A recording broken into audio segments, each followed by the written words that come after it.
বন্ধুরা, তোমরা যারা ব্রয়লার মুরগি পালতে যেয়ে বলো যে আমার মুরগি ভাই হয় না, আমি লস খাই, আমার মুরগি অসুস্থ হয়ে যায়, আমার মুরগির ঠিকঠাক মতো ওজন আসে না, শুধুমাত্র তাদের জন্য এই ভিডিওটা।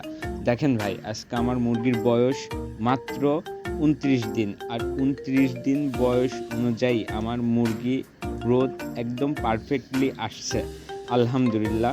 সামনে যে ব্রয়লারটা দেখছো, এই ব্রয়লারের ওজন 2 কেজি 300, আর আমার প্রত্যেকটা মুরগি 2 কেজি প্লাস আছে, তার নিচে 1 কেজি 800 900 এরকম ওজন আসছে 29 দিনে। আর তোমরা জানলে অবাক হবা, আমার এই মুরগিতে শুধুমাত্র একটা ভ্যাকসিন করছি, আর পুরোটাই একদম অর্গানিকভাবে আমি পালছি, শুধুমাত্র ফিট খাওয়ানো হয়েছে। আর আমি নেক্সট পার্টে কোন কোম্পানির ফিট আমি খাওয়াইছি, কোন কোম্পানির বাচ্চা নিছি এবং কত টাকা আমার খরচ হয়েছে ইন টোটাল, সেটা তোমাদেরকে জানিয়ে দেব।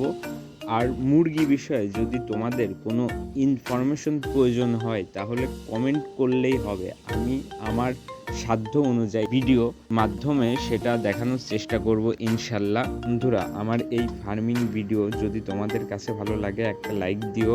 পার্ট 2 দেখার জন্য চ্যানেলটি সাবস্ক্রাইব করে রাখো। দেখা হচ্ছে নেক্সট ভিডিও ইনশাল্লাহ।